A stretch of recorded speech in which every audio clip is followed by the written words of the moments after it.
গণঅভ্যুত্থানের রক্তাক্ত আর বারুদ মাখা দিনগুলো স্মরণে জুলাই থেকে আগস্ট পর্যন্ত নানা কর্মসূচির আয়োজন করছে বিএনপি। সেখানে থাকছে ঐক্য, সংস্কার, নির্বাচন, গণতন্ত্র পুনরুদ্ধারের আলোচনা।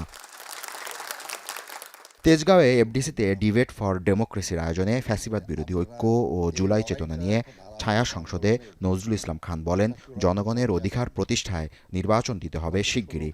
নির্বাচন বিলম্বিত হলে গণতন্ত্র হুমকির মুখে পড়বে। নির্বাচনের পিঠে চড়েই গণতন্ত্র আগায়, প্রতিষ্ঠিত হয়।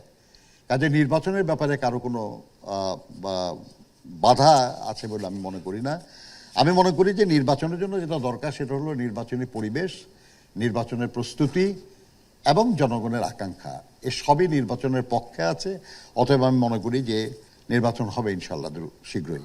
এদিন ইঞ্জিনিয়ার্স ইনস্টিটিউশনে জুলাই গণঅভ্যুত্থান ও শহীদ পরিবারকে সম্মাননা ও আলোচনায় দলটির স্থায়ী কমিটির সদস্য হাফিজউদ্দিন আহমেদ জানান, অনির্বাচিত সরকার সংবিধান সংস্কার করতে পারে না। সংসদ জনগণের রায় ব্যতীত সংবিধানে হাত দেওয়া ঠিক হবে না। এ অনুষ্ঠানে আক্ষেপ নিয়ে তিনি বলেন, পিআর পদ্ধতির জন্য কেউ জীবন দেয়নি, সবাই নির্বাচন চায়। এতেই গণতন্ত্রের উত্তরণ ঘটবে। পৃথিবীর ইতিহাসে কোথাও নাই অনির্বাচিত ব্যক্তিরা সংবিধান সংশোধন করে। এখানে সেটাই প্রস্তাব দেওয়া হয়েছে। জনগণের সম্মতি ছাড়া, পার্লামেন্টের সম্মতি ছাড়া কিভাবে সংবিধান সংশোধন করতে চায়?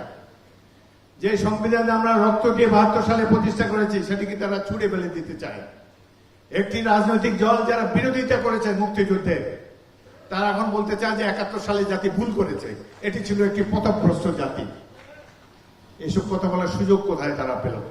কোন অবস্থাতেই বিশৃঙ্খলা দিয়ে আগামী জাতীয় নির্বাচনকে পিছিয়ে দেওয়ার ষড়যন্ত্র যারা করছেন তারা কামিয়াবি হবেন না। জনগণের বিপক্ষে যে নির্বাচনকে সুদূর পরাহত করার যারা দুঃস্বপ্ন দেখছেন, তাদের দুঃস্বপ্নই থাকবে। ডিআরইউতে বিপ্লবী ওয়ার্কার্স পার্টির উদ্যোগে জুলাই আগস্ট প্রত্যাশা প্রাপ্তি শীর্ষক এক আলোচনায় ডক্টর আব্দুল মঈন খান বলেন, অভ্যুত্থানে স্বৈরাচার বিতাড়িত হলেও দেশে এখনও গণতন্ত্র প্রতিষ্ঠা হয়নি। বর্তমান অন্তর্বর্তীকালীন সরকারের কাছে একটিমাত্র অনুরোধ করব, আপনার সেই গণতান্ত্রিক প্রক্রিয়ায় উত্তরণের পথকে দীর্ঘ করবেন না, তাহলে কিন্তু বাংলাদেশের মানুষ তারা কিন্তু আবার গেড়ে উঠবে। শুধু মুখের পরিবর্তনের মাধ্যমে এদেশের পরিবর্তন সম্ভব না। তাই নিজেদের মধ্যে ঐক্য ধরে রাখার আহ্বানও জানান বিএনপির এই জ্যেষ্ঠ নেতা। কাজে পরিবর্তনের কথা যখন আমরা বলি, তখন আমার মনে রাখতে হবে যে পরিবর্তনের জন্য নয়, আমরা কোনটা পরিবর্তন চাই এবং কোনটা চিরন্তন সত্য, তার মধ্যে বিভেদ, সেই বিভেদ কিন্তু আমাদের স্মরণ রাখতে হবে। অন্যথায় আমাদের সেই সকল প্রচেষ্টা ভুলে পরিণত হবে এবং যেটা হচ্ছে। জাবেদ আব্দুল্লাহ, এখন, ঢাকা।